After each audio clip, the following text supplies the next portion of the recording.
Estás en sintonía de Radio Tu Onda Club en línea. Búscanos en Facebook como Tu Onda Club. Estás en sintonía de Radio Tu Onda Club en línea. Búscanos en Facebook como Tu Onda Club. Estás en sintonía de Radio Tu Onda Club en línea. Búscanos en Facebook como Tu Onda Club. Estás en sintonía de Radio Tu Onda Club en línea. Búscanos en Facebook como Tu Onda Club. Estás en sintonía de Radio Tu Onda Club en línea. Búscanos en Facebook como Tu Onda Club. Estás en sintonía de Radio Tu Onda Club en línea. Búscanos en Facebook como Tu Onda Club. Estás en sintonía de Radio Tu Onda Club en línea. Búscanos en Facebook como Tu Onda Club. Estás en sintonía de Radio Tu Onda Club en línea. Búscanos en Facebook como Tu Onda Club. Estás en sintonía de Radio Tu Onda Club en línea.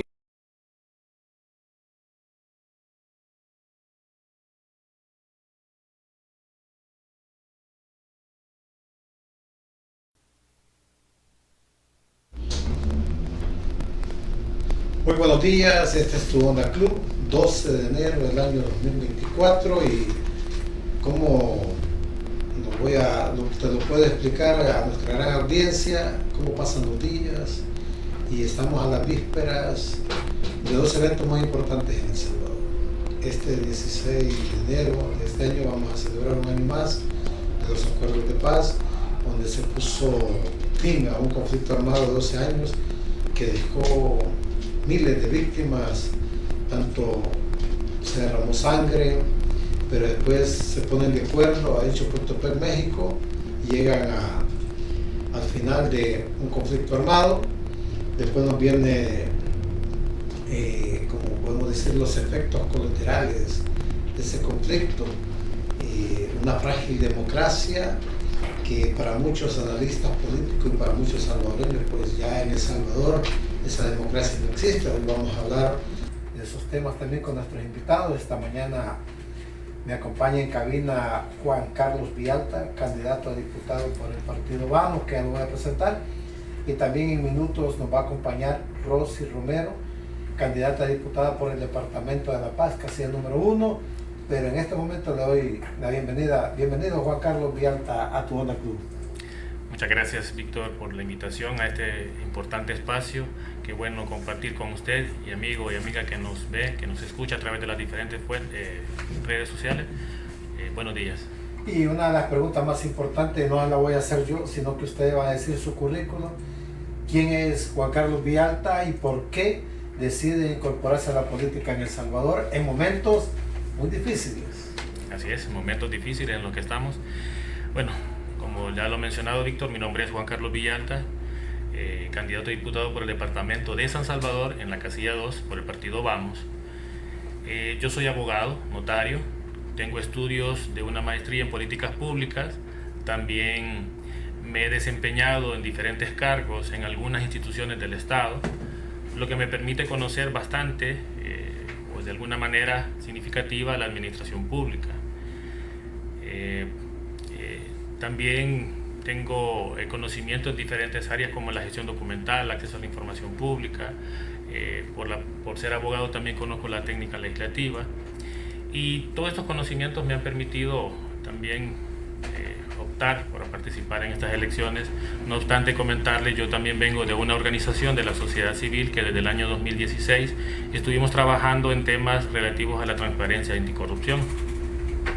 Hemos venido y hemos identificado desde entonces este grupo que veíamos que el problema principal, lo estructural que ha generado muchos más problemas en nuestro país ha sido precisamente el tema de la corrupción.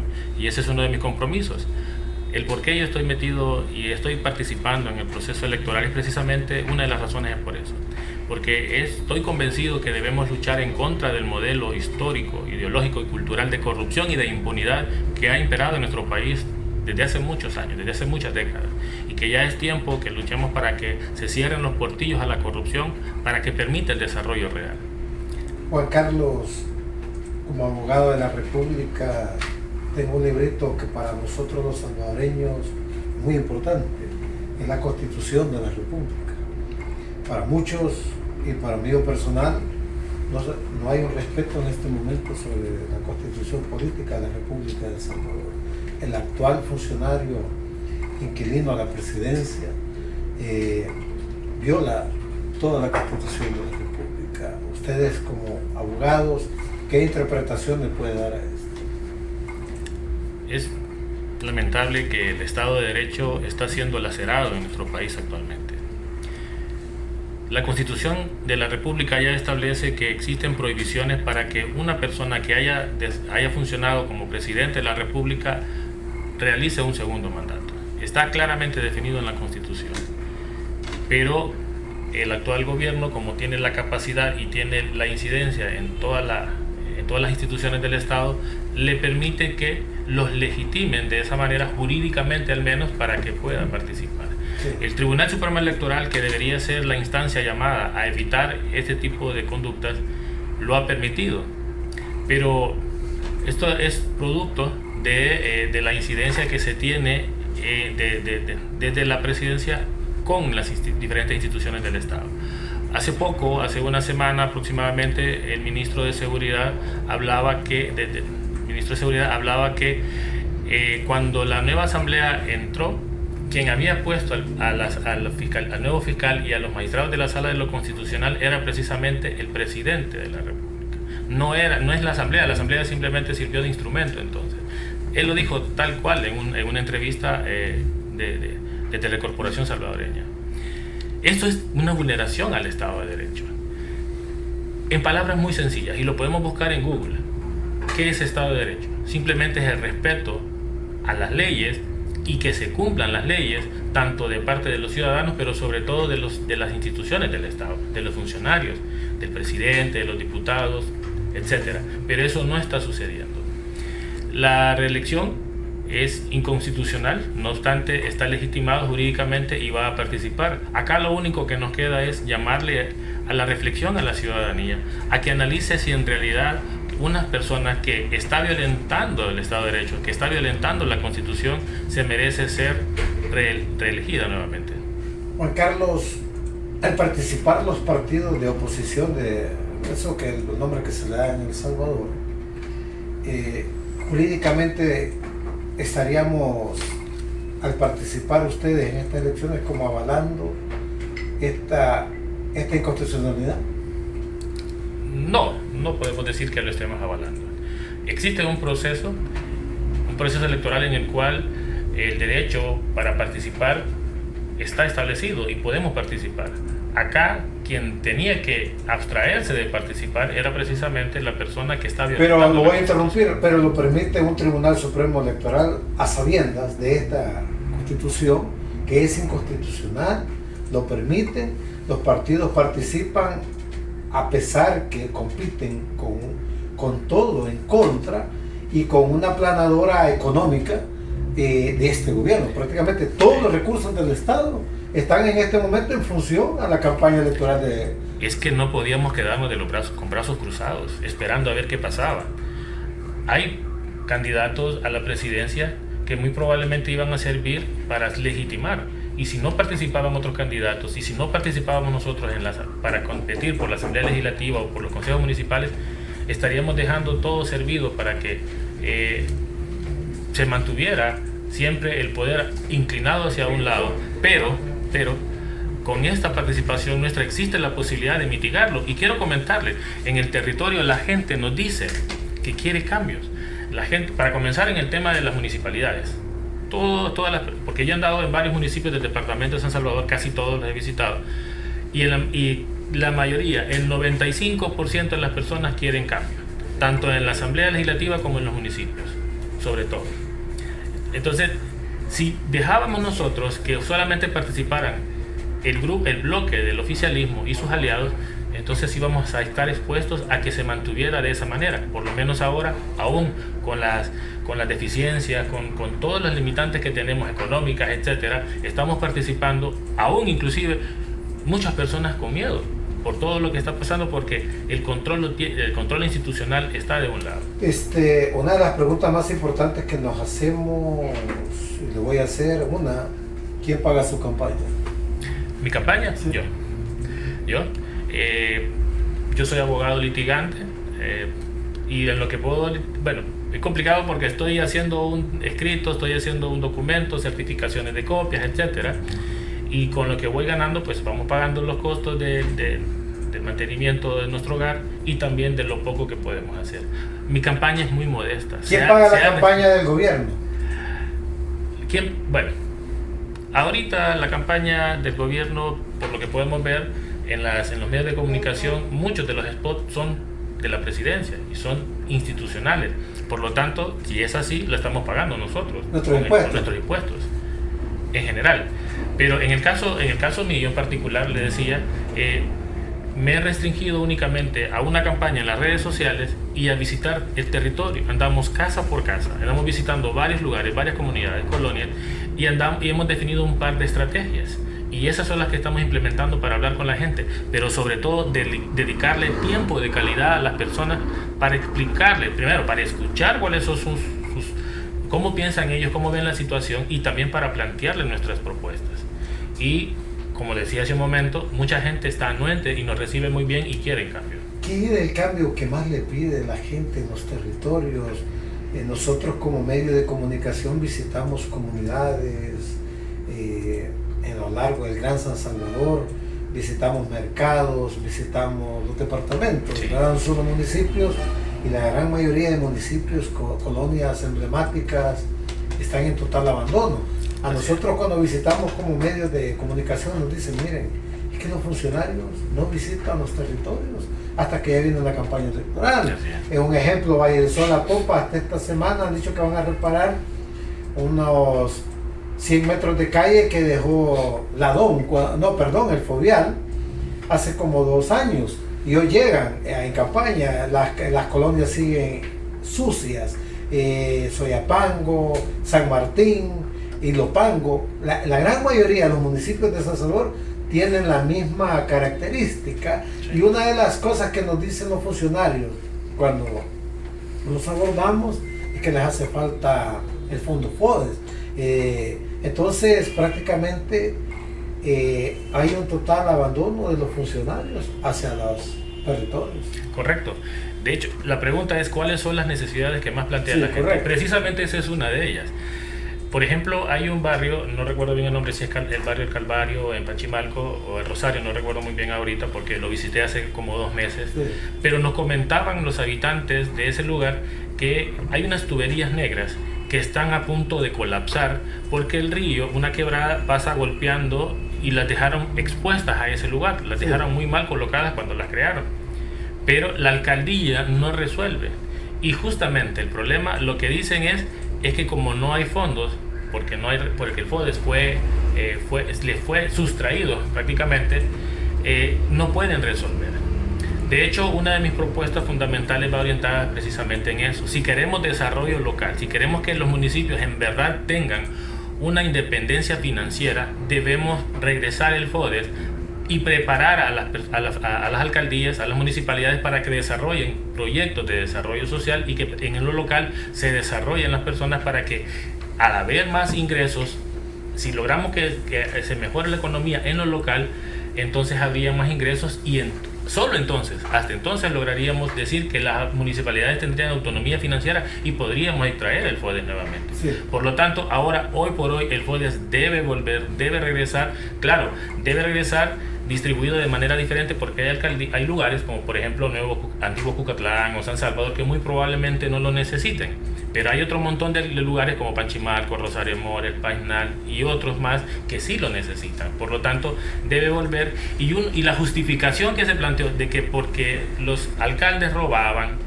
Eso ahora ya no tendría mayor sentido para que la Corte de Cuentas haga una buena investigación, porque solo serían 44 municipalidades las que van a estar van a estar auditando. Por lo tanto, sería más fácil auditar y garantizar que no cometan esos delitos de corrupción. Pero sí, el FODES debe regresar. El FODES tiene que regresar. Tiene que regresar. Para muchos salvadoreños, y se dice que desde la Asamblea Legislativa se gobierna y se tiene beneficios para el pueblo salvadoreño. ¿Usted cree que es posible si en estos años de esta actual administración no se ven beneficios reales para el pueblo salvadoreño? Y eso se ve simplemente muy fácilmente. Las encuestas lo dicen. El factor económico es lo que más preocupa a la gente. Si se supone que ahora que tenemos más seguridad ciudadana, más seguridad pública, ¿por qué razón la economía no mejora? ¿Por qué razón la gente sigue quejándose y se preocupa por el costo de vida? Es precisamente porque no han hecho, desde la Asamblea Legislativa, no han tomado las medidas oportunas. Ya nuestra diputada Claudia Ortiz ha planteado desde hace buen rato, por ejemplo, que se le bajara el IVA a los alimentos de la canasta básica por un año por lo menos, para mitigar la situación. Y además ahora que nosotros tenemos una propuesta, es un programa Víveres, el que hemos denominado nosotros, en el cual se le entrega a las familias una tarjeta con la cual, que funcionaría exactamente igual que el subsidio al gas, en el cual las personas que más necesitan, que son más vulnerables, tengan cubierto por parte del Estado los costos excedentes de los productos de la canasta básica y que tengan al nivel. Lo voy a interrumpir porque sí, también nos va a acompañar una mujer luchadora, una mujer de aquellas mujeres valientes en este momento, lo que hablamos con usted, sí, porque la política en El Salvador es muy difícil en estos momentos. Nos acompaña desde el Departamento de La Paz la candidata a diputada por el Partido Arena, Rosy Romero. Bienvenida, Rosy. Muchísimas gracias por el espacio, mi estimado Víctor. La verdad que es un gran gusto poder compartir con la población salvadoreña y por supuesto con los seguidores de Radio Club, ¿verdad? Que están muy atentos a las transmisiones que ustedes hacen día a día, y para mí pues es un gusto compartirles parte del trabajo legislativo y territorial que realiza su servidora. No, y es un gusto tenerle igual con el licenciado Juan Carlos Vialta del Partido Vamos, porque estamos hablando de las realidades de El Salvador, digamos. Y una de las preguntas que voy a enfocar, y sé que por el tráfico y todo eso, venir al Gran San Salvador, más aquí cerca del centro histórico, no es fácil venir a esta hora, pero lo más importante, antes de darle nuevamente la palabra a Juan Carlos, ¿por qué Rosy Romero decide buscar una candidatura por el Departamento de La Paz? Muchas gracias, bueno, gracias también al panel que estamos haciendo junto a Juan Carlos, ya conocido en el trabajo jurídico, porque somos colegas abogados y ahora pues, y él va aspirando, y ojalá Dios mediante pues estemos ahí en la Asamblea la próxima legislatura trabajando por El Salvador. Decirle que esta sería mi reelección. Yo ya estoy ahorita como diputada y en esta coyuntura tan difícil que me ha tocado trabajar, no le voy a negar a la población salvadoreña que en algún momento se puso un poco en duda si seguir o no seguir por la coyuntura que tenemos ahorita en nuestro país. Sabemos que la oposición ha sido atacada, ha sido insultada, en fin, una serie de cuestiones, y particularmente el Partido Arena se le está metiendo desde hace muchos meses una campaña millonaria en contra del Partido Arena para tratar de desaparecerlo, para tratar de que la población pierda la credibilidad en ellos con la bandera de la corrupción. Decirle que como arenera o como miembro del Partido de Alianza Republicana Nacionalista, yo no voy a tapar el sol con un dedo. Muy probablemente han surgido muchos actos de corrupción en algunas personas que en su gran mayoría, por no decir que casi todos, están ahora en Nuevas Ideas, pero ahora ya no son corruptos porque ahora se visten con la camiseta celeste. Entonces, eso nos ha manchado la bandera a nosotros, y los que estamos ahora con una intención de hacer mejor las cosas, de trabajar por los salvadoreños, nos vinculan con ese tipo de acusaciones. Pero bueno, nuestros actos hablan por sí solos, y ellos pues ya se reconocieron con su forma de hablar, porque son buenos para señalar, pero no para demostrar que no son corruptos. Entonces, decirle que en su momento yo dije o seguir o no sigo, porque también es importante que la población sepa, soy madre de un bebé de hace un añito que nació, Y bueno, dije, la familia se pone también en riesgo muchas veces. Yo he vivido amenazas, persecución y una serie de cuestiones por tener una voz disidente al decir o al pensar del Ejecutivo. Yo he sido una de las que he criticado mucho las políticas que ha implementado este gobierno porque no son a beneficio de la población, que es el deber ser de nosotros los servidores públicos. Entonces dije, seguir o no seguir en esta coyuntura tan difícil. Pero luego vino a mi mente lo importante, y así también he conversado con muchas personas líderes de mi departamento, la importancia que nuestro país necesita en este momento de hombres y mujeres valientes que lo defiendan y que por supuesto trabajemos por los salvadoreños y por esas poblaciones más vulnerables de nuestro país. Excelente, y voy a seguir dándole la palabra al abogado de la República, candidato a diputado también, y que nos deje terminar lo que tenía la tarjeta. Sí. Gracias. Bueno, vamos a mostrarlo nuevamente. Nosotros como partido hemos planteado para esta campaña que se cree un subsidio para garantizar que las familias tengan acceso a los alimentos un poco más baratos, porque los alimentos están, en términos prácticos, están al doble que estuvieron hace 4 años. Entonces, nosotros lo que estamos proponiendo es que se genere una tarjeta para que se le entregue a las familias más necesitadas, y que este programa funcionaría más o menos como funciona el subsidio al gas, en el cual las personas puedan ir a comprar con esta tarjeta y se les haga un descuento que sea cubierto por el Estado, el costo, el excedente de los precios de los alimentos de la canasta básica, para de esa manera aliviar un poco a las familias. Y también paralelamente a ello, por el tema crítico que estábamos hablando, que no se ha hecho nada en la Asamblea para mejorar el tema de la economía familiar, también estamos promoviendo un subsidio para que el Estado cubra el excedente de los costos de la producción para los agricultores, para que también con estas dos estrategias los precios de los alimentos podrían estar más bajos y más accesibles para las familias. Vivimos en un momento una elección presidencial, diputada, y van a hacer estas elecciones bajo el régimen de sección. Pero aparte de eso, le voy a preguntar, es abogada también, ¿qué significa para usted este día? Pues es nuestra norma, en nuestra jerarquía de las normas jurídicas es la que predomina, es la que está en la cúspide, y por ende es la que nosotros como servidores públicos estamos más obligados a respetarla.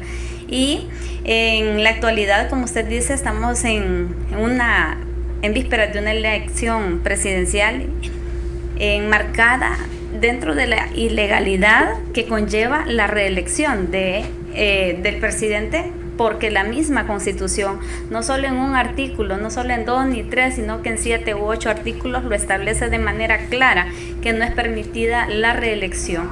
Y no solo dice eso, sino también dice en un artículo que aquel ciudadano que promueva ese tipo de acciones, que es la reelección, pierde sus derechos de ciudadanos. Entonces estamos hablando que todas estas personas, el comité de aplausos de la bancada CIAN y otros que han andado promoviendo, de acuerdo a lo que la Constitución dice, ya tendrían que ellos no tener esos derechos ciudadanos que tenemos todos, ¿verdad? Pero, ¿qué sucede? Cualquier arbitrariedad, cualquier violación a la ley la puede cometer cualquiera de los miembros de Nuevas Ideas, pero no pasa nada, porque ellos tienen el poder, tienen el control de todas las instituciones, y eso los hace a ellos hacer lo que se les viene en gana, y se les olvida que el verdadero objetivo, que es responder y trabajar para la población, que es para quienes fueron electos. Entonces, decirle de que está en manos de la población, pero también es una irresponsabilidad, y además de eso una falta de respeto a la población y por supuesto a las leyes de nuestro país, hacer una acción como la que ahorita se está haciendo, sometiéndose a un escrutinio, sabiendo que la Constitución no se lo permite, pero que ellos tienen un proyecto político bien definido desde un inicio, y ellos allanaron el camino para argumentar que la Constitución se los permite. ¿Por qué digo que allanaron el camino para esto? Porque allá el 1 de mayo del 2021 hicieron cambio de fiscal, hicieron cambio de magistrados. ¿Y qué han hecho los magistrados que están ahora en la Sala de lo Constitucional? Ellos resolvieron que era posible que se sometiera a una reelección, pues que la Constitución lo permitía, según sus argumentos. Ellos lo saben perfectamente que la Constitución no lo permite, pero se sentían comprometidos con el patrón para estar resolviendo de esa manera.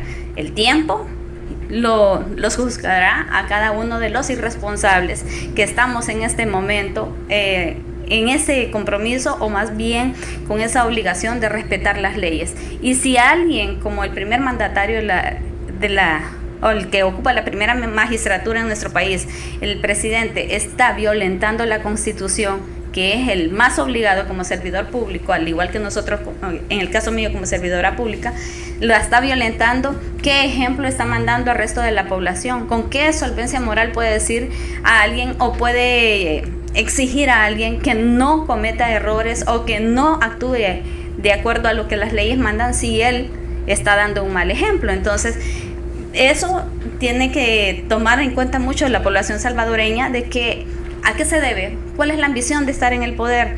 ¿Cuál es la ambición de no querer soltar ese espacio? ¿Por qué no otra persona de su partido? Sino que precisamente él tenía que ir a la reelección. ¿Por qué no cederle el espacio a otra persona si tanto quería que su partido siguiera en el poder o pretende que siga en el poder? Lo que realmente está pasando es que tienen miedo que se les destape toda la corrupción. Esa es la verdadera razón de la reelección. El costo de la vida, y esta pregunta es para ustedes dos, en El Salvador ha subido $214 desde el año 2019 hasta esta fecha. Ustedes, que el pueblo salvadoreño devuelva la oportunidad de estar en la asamblea, y usted que es candidato también, ¿dónde hay que empezar? ¿A dónde tenemos que empezar a generar para que el pueblo salvadoreño, en realidad los más sufridos? Porque aquí hay 1.900.000 personas ya al borde de hambruna, sin poner los que ya están en hambruna en El Salvador, porque esa es la realidad del país, donde estos funcionarios no se les ha visto un ejemplo, reactivar el agro, que es lo más importante en El Salvador. Y si no, dejemos ver, hace como un mes, cuando Guatemala tuvo conflictos, cerraron la frontera, nosotros inmediatamente se nos desnudaron nuestros problemas, se nos aumentó la canasta básica, muchas amas de casa se quedan en este momento que 2 cebollitas o 3, $1, 3, 4 tomatitos, $1. Entonces esa pregunta va para los dos, y voy a empezar con usted, licenciado. ¿Dónde hay que empezar? Gracias. Bueno, ya mencionaba en la anterior participación que tuve, intervención, que debemos subsidiar también a los productores agrícolas. Ese es un tema importante para que el tema agrícola genere mejores condiciones para los precios de los productos. Pero también hay otro aspecto bien importante, y una pregunta sobre todo es, si se supone que estamos en un país seguro, seguridad pública, seguridad ciudadana, pero ¿por qué es que no mejora el factor económico entonces? ¿Cuál es el problema? Lo que se logra visibilizar es que la seguridad que se tiene no es suficiente como para atraer inversionistas. No hay empleos. La inversión extranjera ha disminuido al menos un 40% respecto al quinquenio pasado, según un estudio presentado creo que por la CEPAL, si no me recuerdo, en el cual se establece que la inversión extranjera ha disminuido, pero es precisamente por la inseguridad jurídica que vivimos en este momento. A pesar que hay seguridad ciudadana, pero los empresarios no se ven con la intención de poder invertir en el país. Además de eso, de la inseguridad jurídica que estamos pasando, también hay otro factor muy importante, y es que los inversionistas tampoco quieren invertir precisamente porque hay muchas regulaciones en nuestro país que hacen engorrosos los trámites. En el año 2019, en abril del año 2019, entró en vigencia un sistema de mejora regulatoria con el cual se pretendía mejorar la calidad de las regulaciones para que los inversionistas generaran hubiera un mejor clima de negocio y los inversionistas vinieran a invertir en el país. Pero no se está llevando a cabo nada de eso. De acuerdo a este sistema de mejora, a la ley de mejora regulatoria que entró en vigencia en abril del año 2019, se tienen que hacer las evaluaciones de impacto regulatorio de las regulaciones para verificar que hayan mejores beneficios y evitar los costos de los ciudadanos y del mercado para que puedan producir. Entonces tenemos que atacar también ese tema. Yo en el tema del sistema de mejora regulatoria he podido verificar que existen algunas debilidades en esta ley. y es que no existe la coercibilidad para que los funcionarios cumplan con esto, y por esa razón es que no se está cumpliendo. No están haciendo las evaluaciones de impacto regulatorio, no se están revisando las normativas, las regulaciones internas, y también el alcance que se le dio a esta ley es demasiado extenso.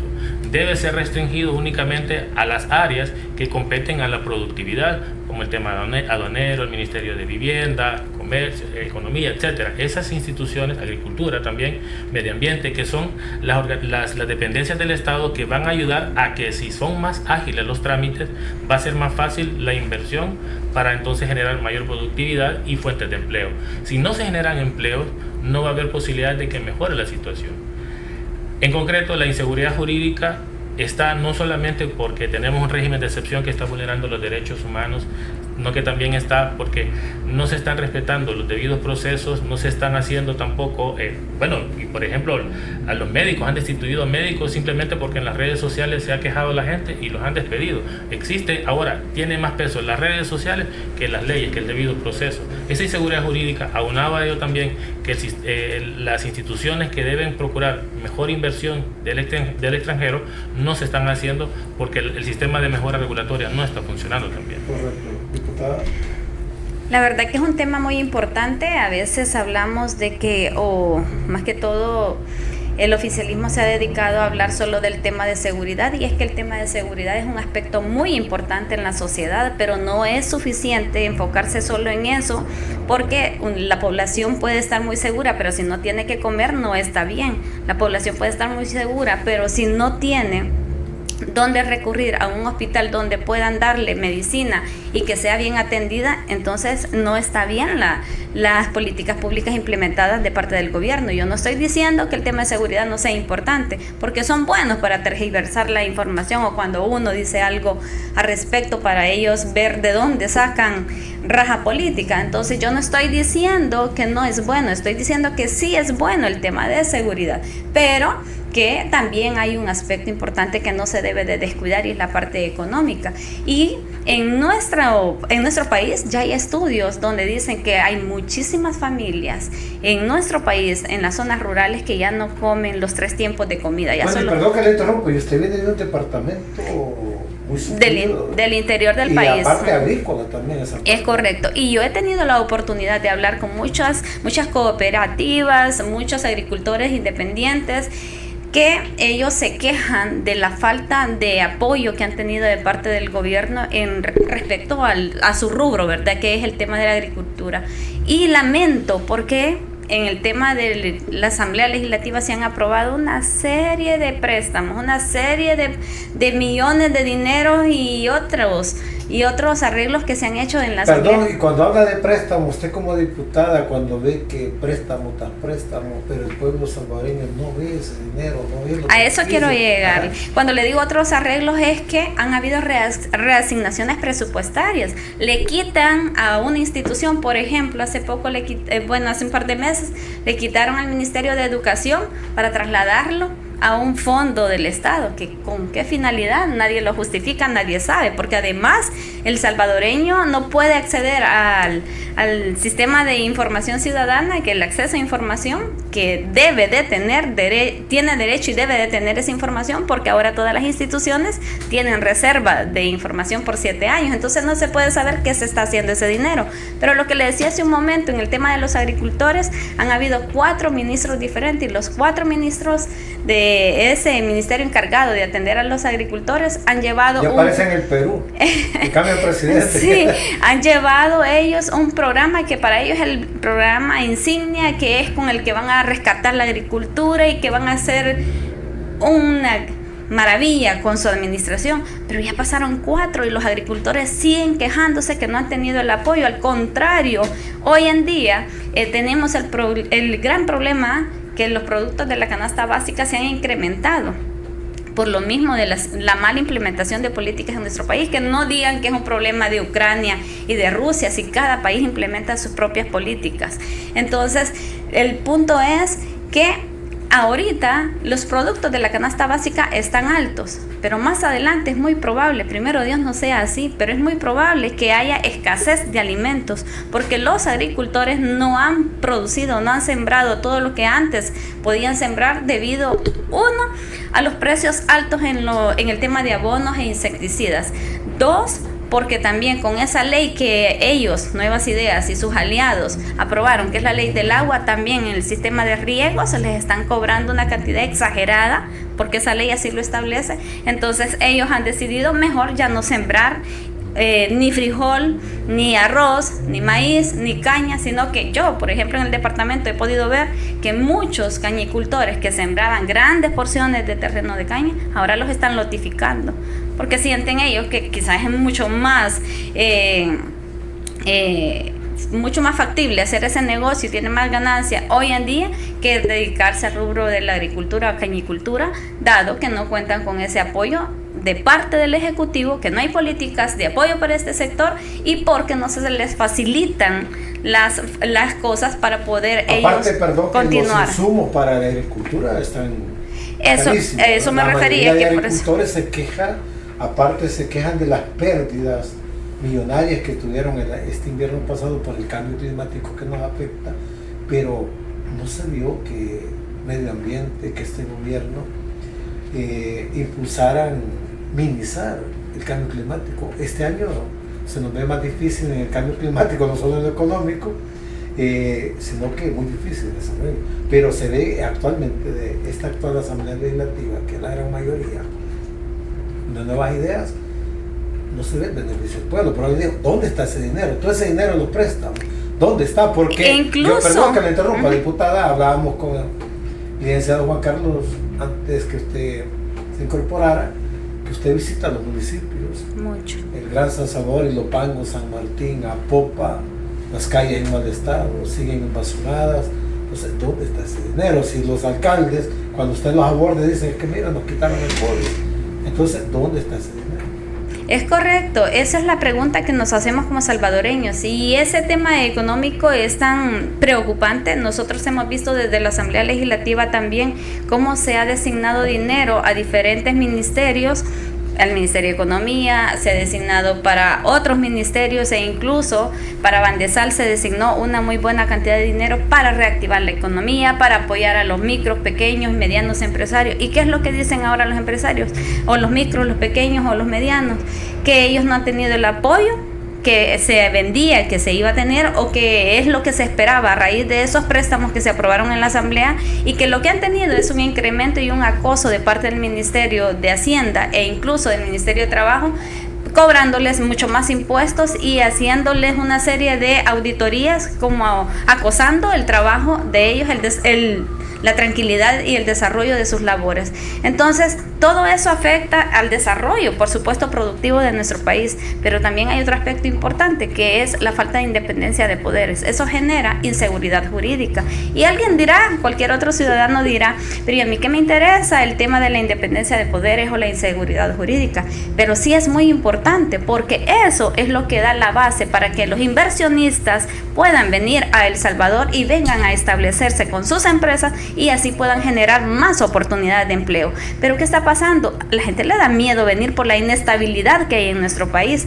No hay inversionista que se atreva. Por ahí dicen algunos que iban a venir no sé cuántos inversionistas a la ciudad Bitcoin, pero no se ha visto nada de eso, ni el tren del Pacífico, o quizás ya fueron a aterrizar en el aeropuerto de Oriente, que tampoco no tienen nada, ¿verdad? Entonces, pero el punto es que si no hay seguridad jurídica, si no se respeta la independencia de poderes, no va a haber inversión en nuestro país, y eso no va a generar, por supuesto, más oportunidades para los salvadoreños. ¿Qué es lo que está pasando ahorita? Que muchas empresas, incluso una de Maquila, hoy a inicios de diciembre, finales de noviembre más o menos, se fue del país sin indemnizar a los trabajadores. Entonces, ¿qué pasa con esta gente que queda como decimos nosotros, en el limbo laboral si nadie le responde? ¿Qué pasa con esa gran cantidad de personas que están siendo despedidas de las diferentes instituciones públicas? Si no tienen a dónde recurrir. 37.700 personas para ser específico en el centro histórico de San para Salvador, ser específico, que son vendedores por cuenta propia. ¿Y qué? ¿No se han manifestado? No porque estuvieran de acuerdo porque las quitaron, sino porque los amenazaron con el régimen de excepción. Es que el régimen de excepción no sirve solo para el tema de seguridad, ellos lo están utilizando primero para seguir robando, para seguir cometiendo actos de corrupción, y segundo, para seguir amenazando a todos aquellos sectores a donde ellos están haciendo de las suyas y que la población no se pueda expresar de acuerdo a su sentir de molestia de todo el daño que le están haciendo. Entonces hay una serie de cosas en nuestro país que no están haciéndose bien, y por eso es importante que la población salvadoreña el próximo 4 de febrero piense de manera positiva y sea también, por supuesto, objetiva a la hora de votar. Ya andan repartiendo un paquete por ahí que anda entre 50 o 60 dólares, según dicen que es lo que está valorado. Puede tener una valoración de 200 dólares incluso ese paquete, no importa, usted recíbalo, si le dan 2, agarre los 2, pero no venda su voto, porque lo hacen solo en tiempo de elección. ¿Por qué no lo han hecho todo este tiempo atrás que ha habido tanta necesidad? ¿Por qué han esperado estos mesecitos o esta semana para repartirlo? ¿Para qué? ¿Para comprar la voluntad? ¿Para jugar con la necesidad del pueblo? Eso no se vale. Y si ese paquete está muy bonito, si valiera o está valorado en 60 o 70 dólares, que recuerde a la población que no es de la bolsa de ningún funcionario del gobierno que está saliendo. Eso todos los salvadoreños lo vamos a tener que pagar. Los transportistas, según la prensa gráfica, reportan un nuevo impago de subsidio. Agarran dinero a las ángeles, ¿verdad? Y lo vuelvo a preguntar, ¿dónde está el dinero para el pueblo salvadoreño? ¿Cuándo lo van a beneficiar? Usted acaba de decir que desde la asamblea con esa tarjetita han quitado muchos subsidios que tenían los salvadoreños, que dejaron gobiernos anteriores, pero en este momento estamos en crisis, porque hay que reconocer, no es que yo esté haciendo campaña, porque El Salvador tiene una grave crisis económica, tiene una grave crisis de inseguridad. Hace 72 horas este país está militarizado, y yo cruzo por esquina, policías, soldados, en un país seguro. ¿Por qué esos recursos no se ocupan para beneficiar al pueblo? Y es una pregunta que le voy a dar a los dos nuevamente, le dice. Juan Carlos. Okay. ¿Dónde está el dinero? Quizás comienzo por ahí. Sí. Es que es un tema de prioridades. El gobierno actual tiene ciertas prioridades y la principal es aparentar que el país está bien. Por ello es que están desalojando a los vendedores, no les importa que pierdan su mercadería, la gente, adultos mayores, personas adultas mayores que yo les he visto en algunos videos en las redes sociales cómo sufren cuando les están quitando su mercadería, porque quieren aparentar que el país está mejor. Ellos están enfocados ahorita en el tema del turismo, están agudizando el neoliberalismo que se implementó en la década de los 90 con Arena. El Frente no hizo nada para evitarlo y ahora el actual gobierno lo está agudizando mucho más, tratando de hacer ver a la gente que el país está mejor, para que en el exterior nuestros hermanos lejanos emitan su voto también y se aparente que estamos bien. Ese dinero se gastó en Miss Universo, 100 millones de dólares, 350 millones de dólares que se han gastado. ¿Era necesario Miss Universo? Pregunto, es una pregunta. ¿Un país en crisis? No. Y 350 millones de dólares en el Bitcoin serían necesarios en realidad. Malgastar el dinero, está ahí ese dinero ocioso y hemos perdido mucho dinero por eso. Una de las propuestas que yo tengo precisamente es que se derogue la ley Bitcoin y que lo poco que se pueda recuperar sea invertido en obras sociales, en proyectos sociales que de verdad dignifiquen a la familia salvadoreña, para que se vea de verdad dónde está el dinero. El dinero simplemente está en 500 millones de dólares que están proyectando para Google, para darle a la empresa Google, para que ayude en los sistemas informáticos. Y sabían ustedes que la gente, por ejemplo, que va a solicitar a ANDA ahora, ciertas solicitudes que son colectivas, ya no las pueden hacer presencialmente, tienen que hacerla a través del internet. Pero ellos apenas, y donde viven, en un caserío, un cantón por allá, en Guazapa, muy escondido en San Salvador, ni tienen acceso a internet. Son personas que apenas si saben leer y escribir. Y están entonces invirtiendo en eso que la gente ni siquiera lo puede en verdad utilizar. Estas personas, por ejemplo, a mí me consta del cantón Guaycume, se llama este lugar, está entre Apopa y Guazapa. Estas personas no tienen agua. Por la loma, que le llaman. Por la loma, sí, no tienen agua. Y ellos están pidiendo que le pongan el agua y les están poniendo trabas porque tienen que hacerlo a través del internet. ¿Cómo es posible eso? En lugar de invertir en esos temas, invertir mejor en el desarrollo de la familia. Nosotros también estamos proponiendo una ley especial para que se dignifique a la familia llevándole el agua a estos lugares, en la cual se garantice que las alcaldías, las municipalidades, y también las instituciones del Estado se obliguen a llevar los accesos del agua a estos lugares o los núcleos poblacionales donde la gente más necesita. Eso es con respecto a dónde está el dinero, ¿verdad? Y ahora, con respecto al tema hablaba acerca de que estamos militarizados, estamos en un momento en el cual... No, esa es mi percepción, no sé si ustedes los han visto, que hoy en cada esquina usted encuentra 10, 12 militares, policías por todas partes, retenes. Digo yo, un país está seguro, tantos recursos, no le quitamos dinero a la Universidad de El Salvador, no hay inversión en las escuelas, en educación, una inversión digna, no hay medicina en los hospitales, porque nosotros le preguntamos a muchísima gente, me decía alguien ayer, que fui al seguro y me han dejado para 6 meses visita, una persona que está muy mal de salud. Entonces esta persona cuando llega a 6 meses su estado es bastante crítico. Entonces es una de las preguntas, ¿es necesario más militares en El Salvador? ¿Por qué no más ingenieros, más arquitectos? Este país hay que reconstruirlo inmediatamente. Es correcto. Sí. Bueno, sobre ese tema, si me permite, sí, yo estoy totalmente de acuerdo. ¿Para qué más militares? Se está aumentando en el presupuesto, siempre se le aumenta más al tema de seguridad. Y se supone que ya vivimos en un país seguro. Y cada vez se le está invirtiendo más al tema de la defensa nacional, por ejemplo. Hay más militares, pero en realidad no es eso lo que necesitamos. Yo planteo, al inicio le decía que uno de mis compromisos es luchar contra el modelo histórico, ideológico y cultural de impunidad y de corrupción que ha existido en el país, y precisamente una de las medidas debería ser que en lugar de estar invirtiendo tanto en el tema del sector militar, debería mejor profesionalizarse la Policía Nacional Civil para que haga buenas investigaciones. También debería de generarse una mejor preparación para los fiscales y que tengan mayor cantidad de fiscales para que combatan la corrupción. Y darles un sueldo digno a los agentes. De plan básico, porque aquí los que mejor se benefician son los altos jefes. Sí, no, por eso tienes que profesionalizarse. Sí. No es suficiente que se les dé un curso de 1 año o de un tiempo, deben ser profesionalizados. Además de ello, en el tema de la corrupción, yo quiero plantear también, aprovechando que una de mis propuestas es que el fiscal general de la República no debe ser reelecto, no el actual, sino que ningún fiscal general de la República debe estar siendo reelegido. ¿Por qué razón? Porque cuando sabe que existe la posibilidad de que lo reelijan nuevamente, puede hacer algunos favores a las personas que lo pueden elegir. Pero si evitamos eso y también garantizamos que va a llegar otro funcionario, va a estar él a expensas de que puede ser investigado.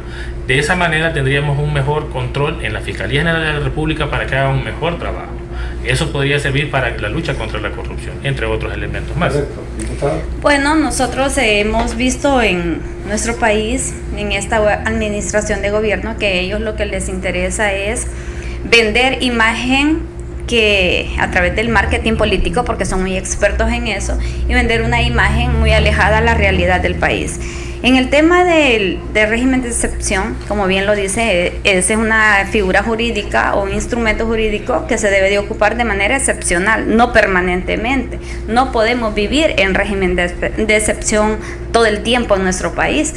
Algo se tiene que hacer, una buena política pública de seguridad es necesario implementarla en nuestro país. Una propuesta que usted lleva, ahora bien, sobre ese tema le decía que hay que tener una buena visión, hablar con todos los sectores involucrados, por supuesto, para implementar cada vez que se vaya a implementar una política pública que sea de beneficio a la población, no solo por un antojo de 1 o 2 personas que estén en el Ejecutivo, porque fácil es hablar desde un escritorio sin actuar de acuerdo al sentir de la población, y eso es lo que ha pasado muchas veces, porque por ejemplo, en el tema de la reducción de municipios, la decidieron 2, 3, 4 personas del Ejecutivo, una decisión tan perversa, disfrazada de ahorro, supuestamente ahorro para el Estado, para mayor inversión, pero ¿cuál ahorro? Si lo mismo dijeron cuando disolvieron FISDL, cuando disolvieron ISDEN, dijeron ellos que era para ahorrar y para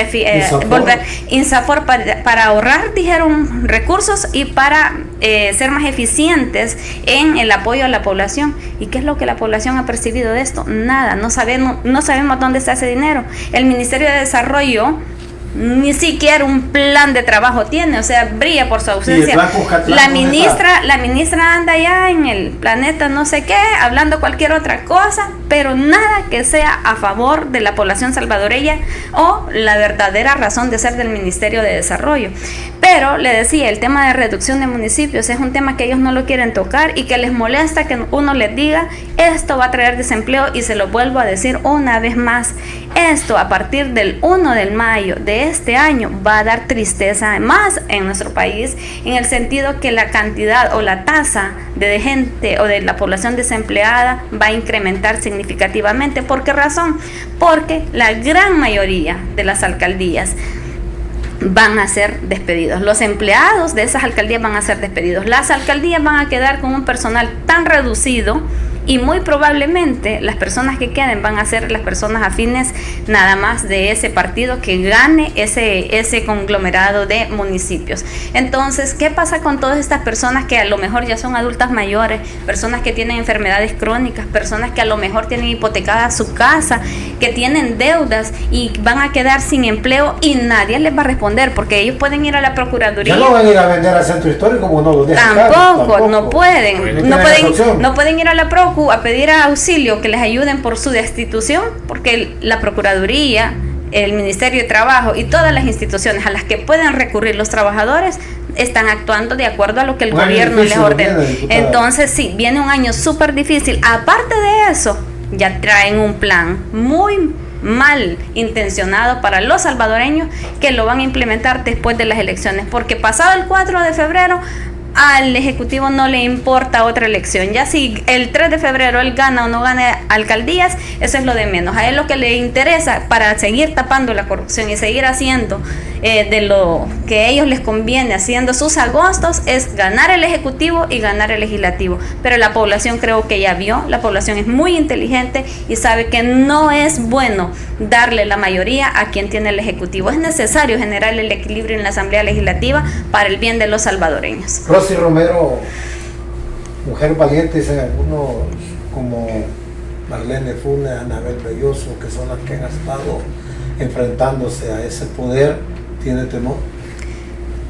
La verdad creo que el temor es natural en el ser humano, pero tampoco eso nos puede doblegar a continuar con el objetivo que tenemos y la visión de ver un El Salvador mejor, un El Salvador donde todos quepamos en la misma mesa, en donde todos podemos estar sentados para tomar las decisiones y donde todos estemos enfocados en que el sentir de mi hermano, el que está enfermo, el que está necesitando de algún apoyo, sea el sentir de los servidores públicos, y que también estos servidores públicos vayan al territorio y tomen esa necesidad de la población y la hagan suya, y que trabajen en favor de la población, porque eso es lo que deberíamos de hacer los diputados.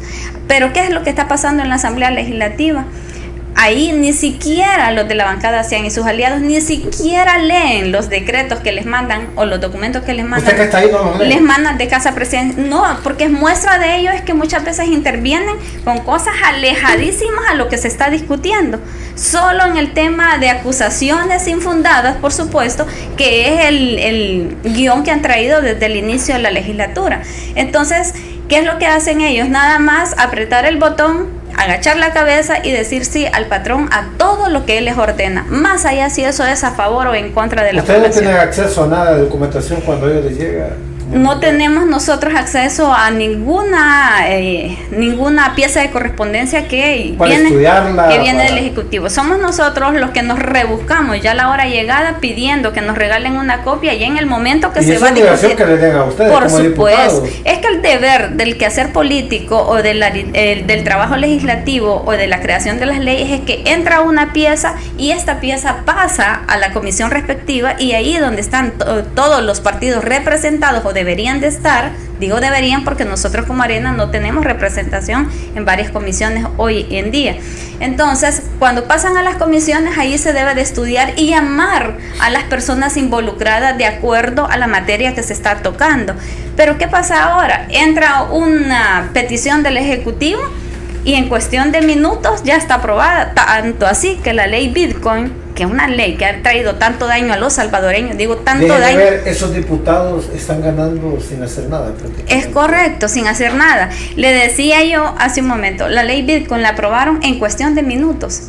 En cuestión de minutos, una ley que ha traído tanto daño a los salvadoreños. ¿Por qué ha traído daño? Porque hicieron inversión millonaria de dinero del pueblo para perderla en esas inversiones de esa criptomoneda. Pero un 77.8% de la población de El Salvador, de la economía familiar, ha seguido igual tras la implementación del Bitcoin. Digamos, no, hablando del tema, no le ha mejorado nada a la población. Es correcto, no le mejoró nada, pero ellos dijeron que esto iba a incrementar la inversión en nuestro país, que esto iba a dinamizar la economía de El Salvador. Vaya a ver usted si una persona iba a poder comprar 20 centavos. El 88% de la población salvadoreña no ocupa el Bitcoin. Entonces, ¿quiénes ocupan el Bitcoin en El Salvador? Nada más aquellos que están haciendo sus negocios, que saben ellos cómo invertir y poder estar jugando con el dinero del pueblo para beneficio de sus bolsas. Tenemos muchos negocios que antes decían que se permitía el Bitcoin y ahora tienen el rótulo donde dicen que ya no se puede pagar con Bitcoin. Entonces, ¿qué significa eso? Que no ha sido efectiva la implementación de eso. ¿Pero qué hicieron ellos? Aprobarlo de manera inmediata, con dispensa de trámite, así como han aprobado la gran mayoría de leyes que hoy en día la Asamblea tiene aprobadas. Muchas de estas a favor nada más de un pequeño sector del Ejecutivo y no a favor de los salvadoreños. Usted me decía hace un momento, los diputados están ganando y no trabajan. Y en efecto, el trabajo legislativo, el trabajo de las comisiones... No visitan las comunidades de los territorios, solo cuando... momento electoral como actualmente. Eso, y van solo a tomarse una foto o van a entregar un apoyo que es de una de las instituciones que se los ha dado con fondos, por supuesto, fondos públicos, no es que se los saquen de su bolsa. Ahí andan repartiendo ayudas que les da el Ministerio de Agricultura, ayudas que les da la Lotería Nacional de Beneficencia, entre otras ayudas de otros ministerios. Yo no tengo acceso a nada de eso. La ayuda ¿quién paga su campaña o el apoyo lo hago con mis propios recursos. Entonces, la ayuda o el apoyo que yo llevo a las comunidades, y se los he demostrado en muchas ocasiones, lo hago con mis propios recursos. Y por eso no apoyo como debería de ser, porque la demanda de necesidades es grandísima. Entonces, decirle que, volviendo al punto del trabajo negligente que se está haciendo en la Asamblea, hace un par de días estaban unos diputados de Nuevas Ideas en entrevistas. El día de ayer incluso estuvo también una diputada de Nuevas Ideas hablando del mal trabajo de las comisiones de la legislatura pasada. Y justamente esa diputada que estaba hablando de esas comisiones tiene ya casi, hoy en febrero va a tener un año de que su comisión no sesiona, no llama a reunión a esa comisión, un año. Y no es porque no haya necesidad de trabajar. Por supuesto que los salvadoreños necesitan que nosotros trabajemos en favor de ellos, que creemos leyes y normas a favor de ellos, pero la gran mayoría de comisiones las convocan solo para que escuche la población que están convocando para trabajar para la siguiente semana, pero unas par de horas antes o un día antes están desconvocando, es decir, suspenden las comisiones. Y así estamos con una serie de comisiones. La comisión en la que yo estoy, la de Asuntos Municipales, también ya vamos para un año casi de que no ha sesionado.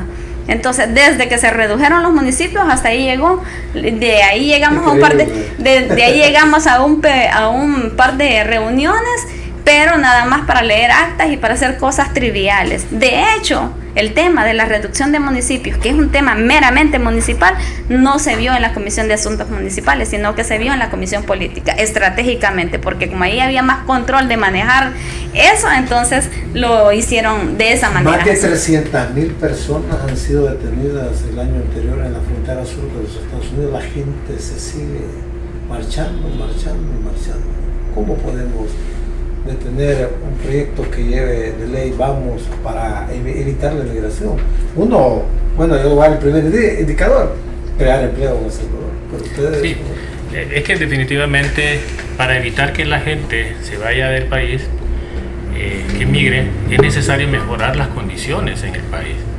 El tema de la educación, por ejemplo, el promedio de la educación en El Salvador es de 7º grado, y los niños ahora, yo escucho niños que dicen, no, es que no es necesario estudiar. Y todavía, además de eso, que el Estado no está invirtiendo en el tema de educación, por ejemplo, eso nos va a afectar, generar oportunidades. El mercado laboral requiere de dos características fundamentales: que las personas tengan una buena educación, que sea la coherente para las necesidades del mercado laboral que se necesite, y también que tengan una buena salud. Pero en nuestro país, como ya decía la diputada, le han disminuido la educación, por ejemplo, 60 millones, y hace unos meses también le redujeron al presupuesto de salud más de 7 millones de dólares. ¿Cuáles son las prioridades en realidad? Tenemos que mejorar esas condiciones para que los niños tengan mejor educación y tengan mejor salud, para que sean más productivos. Además de eso, se deben generar las condiciones, el clima de inversión, como yo ya decía.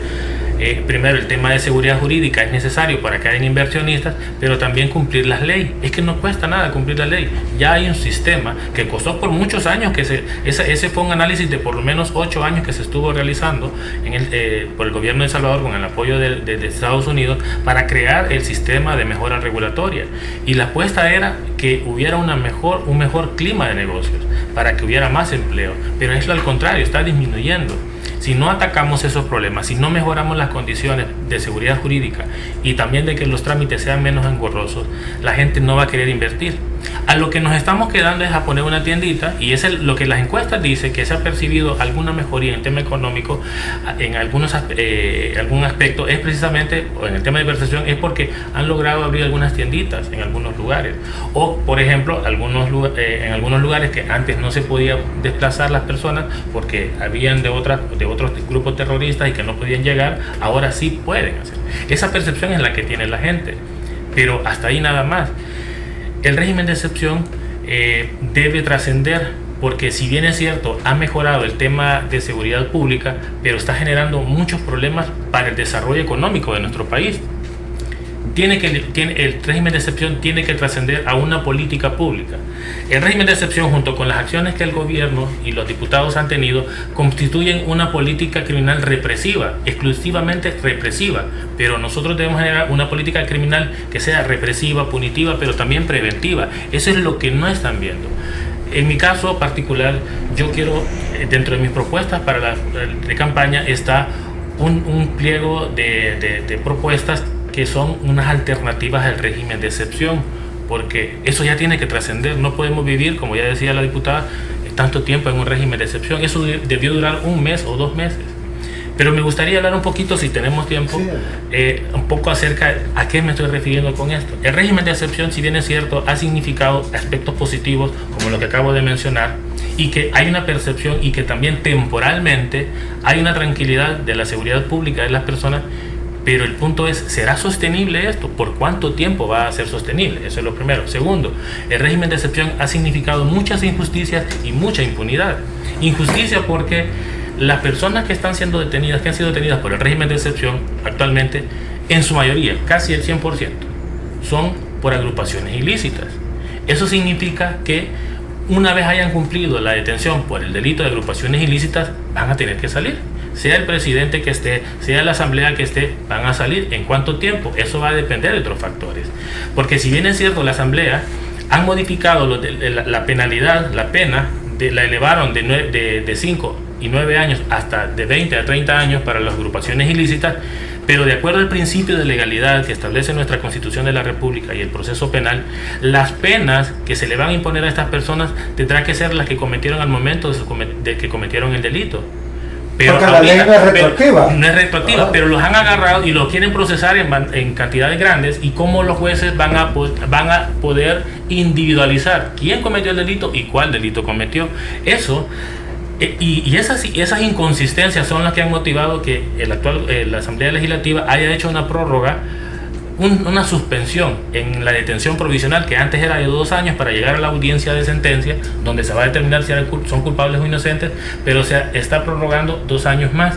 Es decir, que desde que fueron detenidos a un aproximado de 4 años, cuando lleguen los casos a los jueces de sentencia, van a tener que tomar la decisión si condenan, absuelven, si valoran el principio de legalidad, si le tienen miedo al actual gobierno o si le tienen miedo a lo que puede pasar después, porque si condenan ahorita, así como están muchos que ya respetando el principio de doble juzgamiento, de prohibición de doble juzgamiento, hay muchos que o han sido condenados o han sido absueltos, y ellos deberían salir conforme a los principios constitucionales. Ya me acordó el Kroc anda libre, ¿verdad?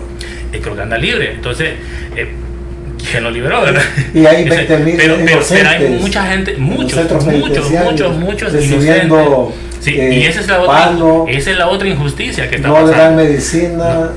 Hay mucha gente injustamente detenida. Y otra cosa, las víctimas de esos delincuentes que en realidad cometieron homicidios, violaciones, extorsiones, no están resarcidos. Ese terrorista el día de ayer no quiso agarrar un juicio rápido, según el paro, que tuvo acceso. Pero eso lo vamos a hablar otro día, pero ahorita me acuerdo de eso. Ok. Entonces, pero yo decía,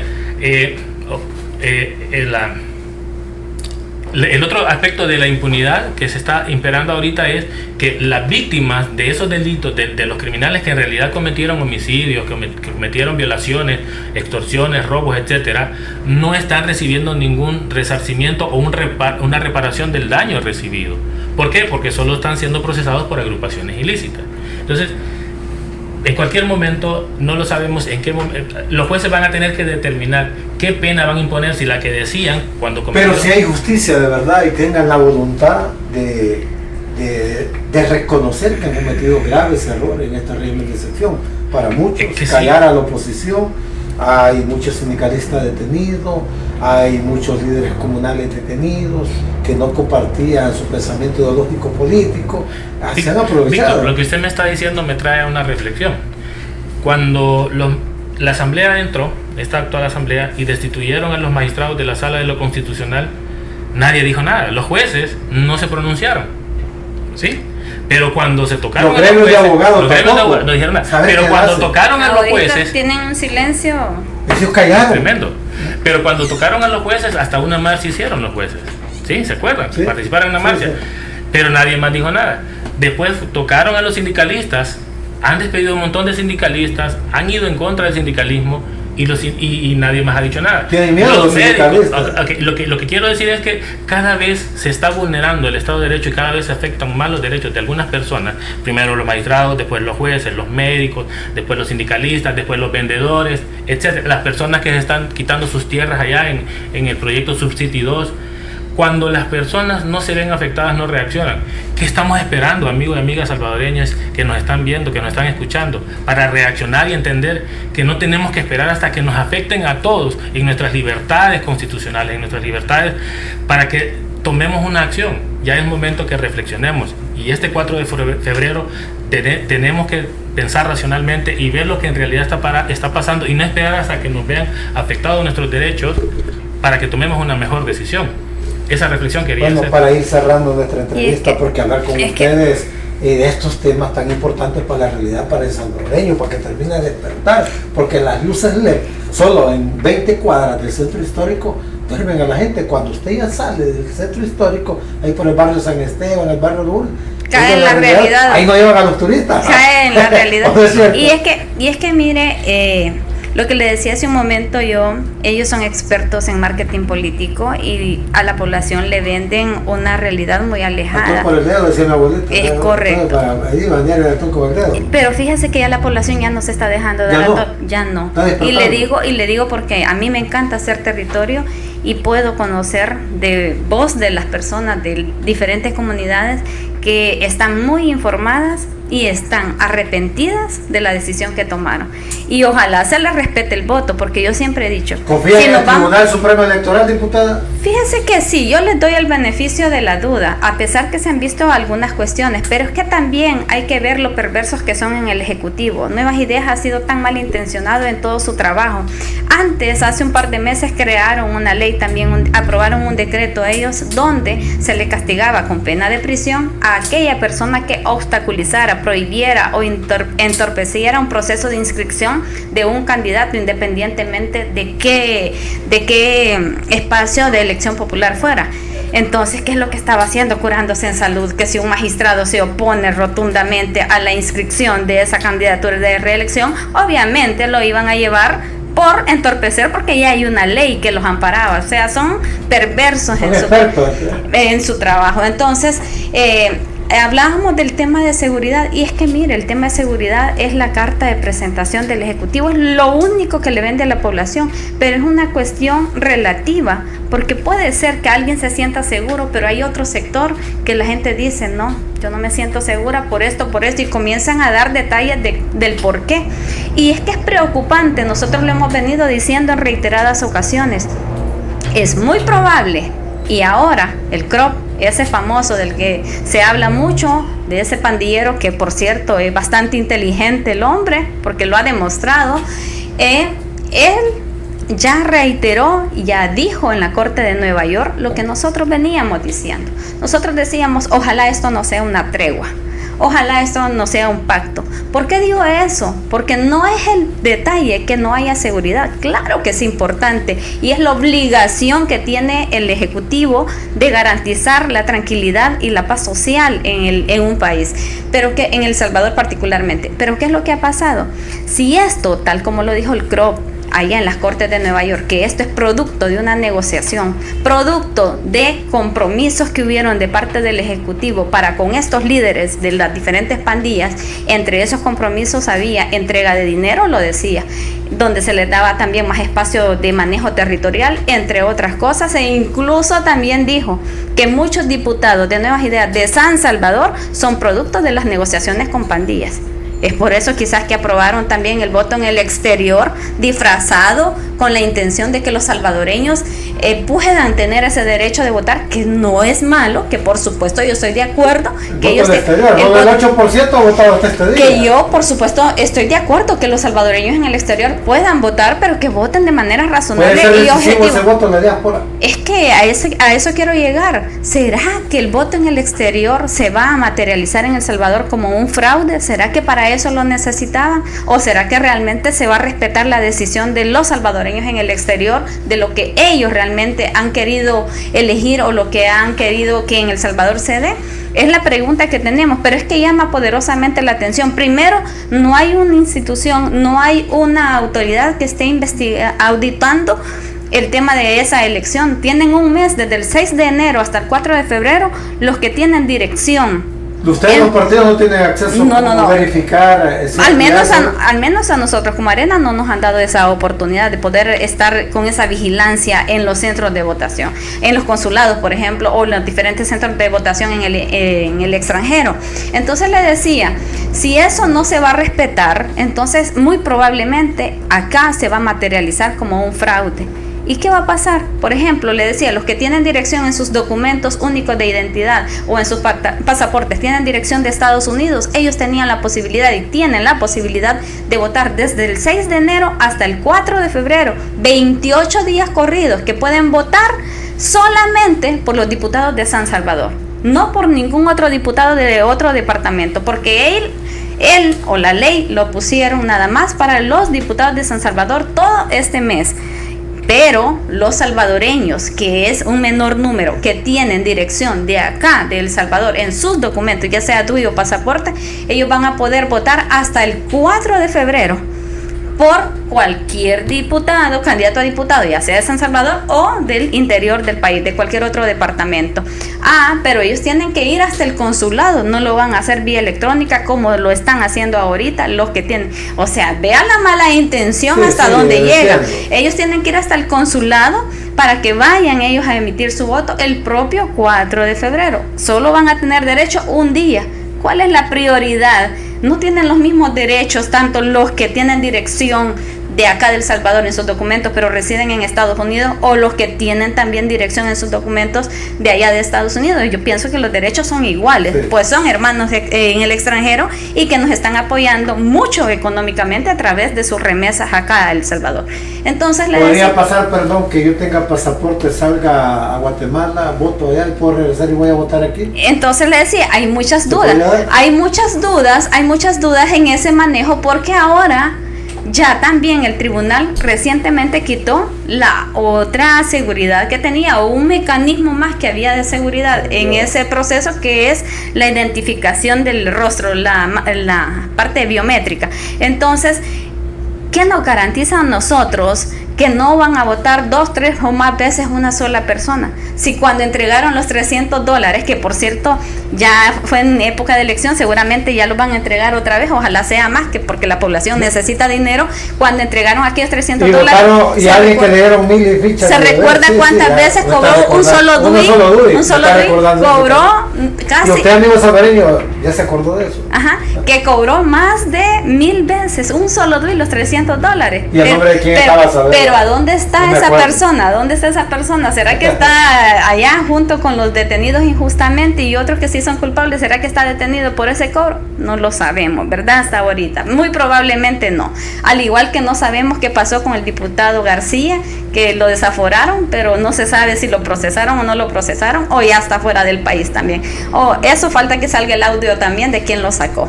Entonces, el punto es que el tema de seguridad sí es importantísimo, pero ojalá, primero Dios, esto por el bien de los salvadoreños no vaya a ser una bomba de tiempo y que al no cumplir con esos compromisos que el Ejecutivo pactó en aquel momento, vaya a haber un desenlace fatal para nuestra población. Ojalá, primero Dios, eso no sea así. Pero la historia reciente de nuestro país nos ha dicho que las treguas nunca han sido la mejor opción para garantizar la seguridad de los salvadoreños, sino que hay que implementar políticas públicas que de verdad vayan a mantenerse y sostenerse en el tiempo, y no que sean de manera temporal. Y por supuesto, no acudir a aquellos recursos como lo están haciendo ahora, de aquellas normas jurídicas o de aquellos instrumentos jurídicos que violan derechos y que por supuesto ahora el Estado debe de responder y tiene la obligación de responder por esos delitos de lesa humanidad, porque tenemos muchísima gente que está muriendo en los centros penales y nadie responde.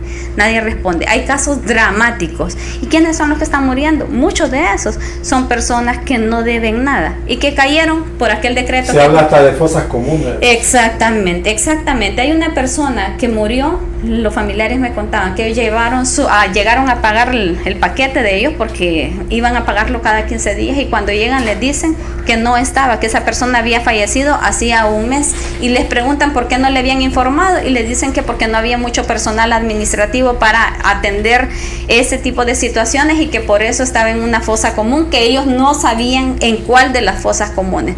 Entonces, cosas así están pasando en nuestro país. ¿Y quiénes son los que están muriendo? Les decía hace un momento, las personas inocentes, porque no están acostumbradas a vivir en ese ambiente de zozobra o en ese ambiente de insalubridad que hay en los centros penales. Si los pandilleros salen gorditos, porque los pandilleros son expertos en ese ambiente, ¿qué hacen? Le quitan la comida, muy probable, le quitan la comida al humilde, el que no sabe estar en ese ambiente, y él se la come. Y además que hay otros tratos, ¿verdad? Por supuesto.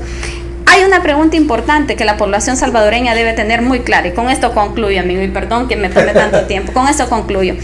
Hay mensajes, bueno, en todos los medios de comunicación ustedes han visto publicidad, solo el Ejecutivo. Es que por supuesto, hacer campaña con dinero del pueblo, eso es fácil. De ahí ustedes no han visto una campaña de parte de ningún otro partido, porque no tenemos, ellos nos están ahorcando financieramente porque la deuda política no la quisieron entregar. Pero bueno, nosotros vamos a hacer nuestro trabajo. El punto que le quiero abordar es, ellos están diciendo, si gana Arena y Nuevas Ideas pierde la mayoría, que es el gran temor que tiene el Ejecutivo, perder la mayoría en la Asamblea Legislativa, porque saben perfectamente que si pierden la mayoría en la Asamblea Legislativa se les cae todo el circo y destapamos la corrupción. Entonces, ¿pero qué pasa? Ellos están diciendo que van a salir los pandilleros. No se equivoquen. Si Arena llegara o la oposición llegáramos a ganar la mayoría, los pandilleros van a continuar, porque toda aquella persona que haya hecho daño a la población y haya actuado al margen de la ley debe de ser castigada con esto. Me refiero tanto a pandilleros como a corruptos, les debe de caer, por supuesto, todo el peso de la ley.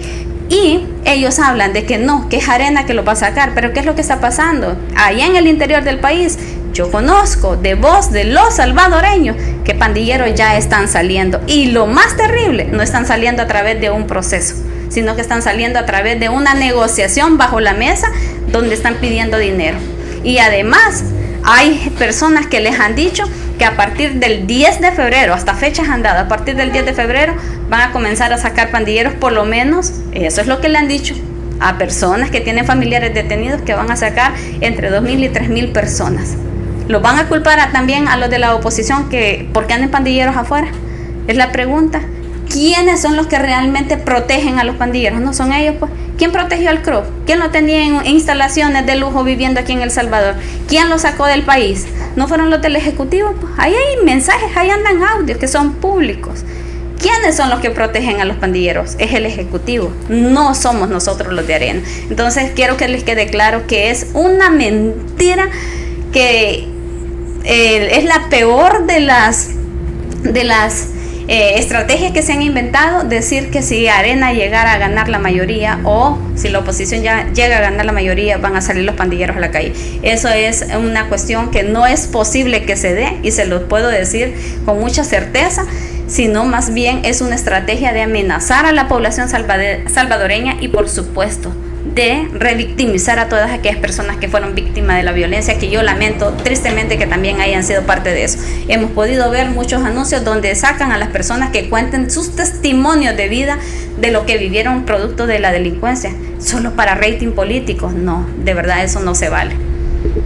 Estos últimos 2 minutos, igual 2 minutos cada uno, no son para Tu Onda Club, sino para su gente, para el pueblo salvadoreño. Voy a empezar con usted, Juan Carlos Villalta.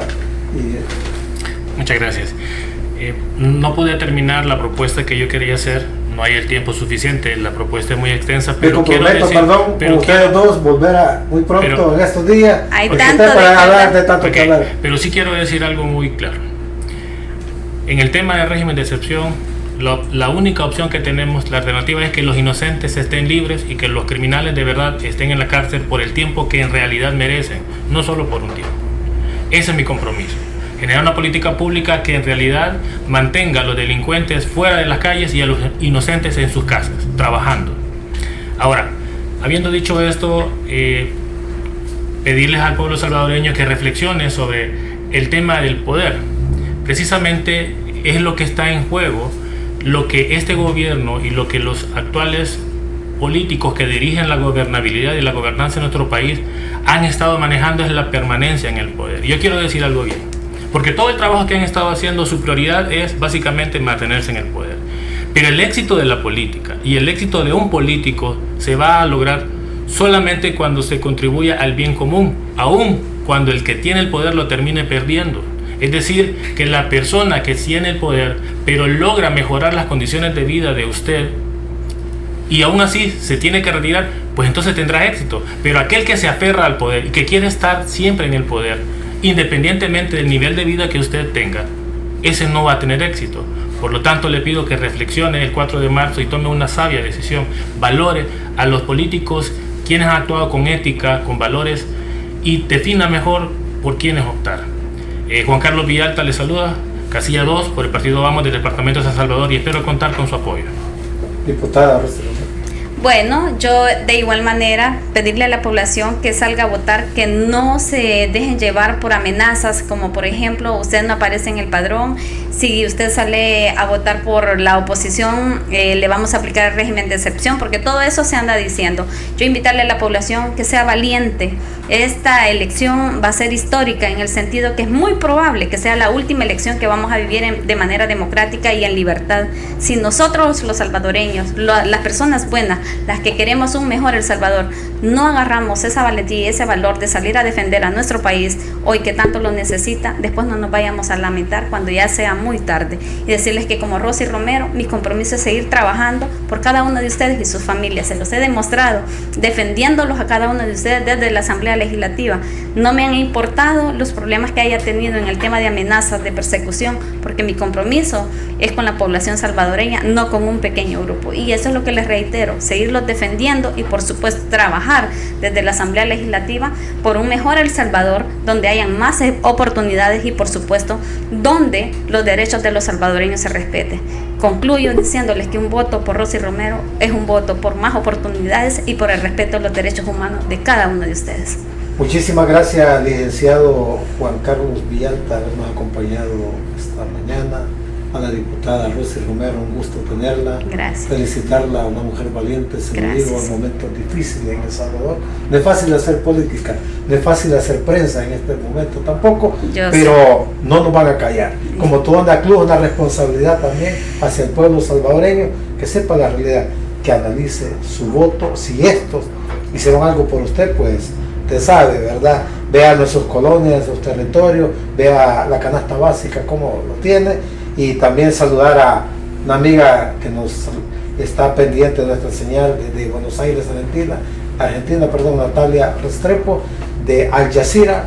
Un saludo, espero esta semana que nos veamos aquí en El Salvador y muchas cosas más que vienen días decisivos. Este 16 de enero se celebra un aniversario más de los acuerdos de paz, algo que en este momento los actuales funcionarios desconocen, pero usted que anduvo corriendo ahí por las balas, corriéndose, ¿verdad? Fue una realidad. Los espero a la próxima semana, pero lo más importante, si Dios lo permite. Muchísimas gracias a ustedes. Gracias a ustedes por el espacio. Bendiciones para todos. Muchas gracias, Víctor. Amigos, muchas gracias.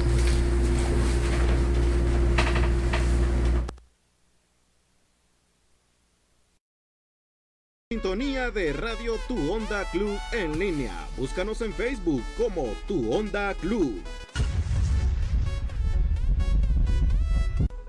Estás en sintonía de Radio Tu Onda Club en línea. Búscanos en Facebook como Tu Onda Club. Estás en sintonía de Radio Tu Onda Club en línea. Búscanos en Facebook como Tu Onda Club. Estás en sintonía de Radio Tu Onda Club en línea. Búscanos en Facebook como Tu Onda Club. Estás en sintonía de Radio Tu Onda Club en línea. Búscanos en Facebook como Tu Onda Club. Estás en sintonía de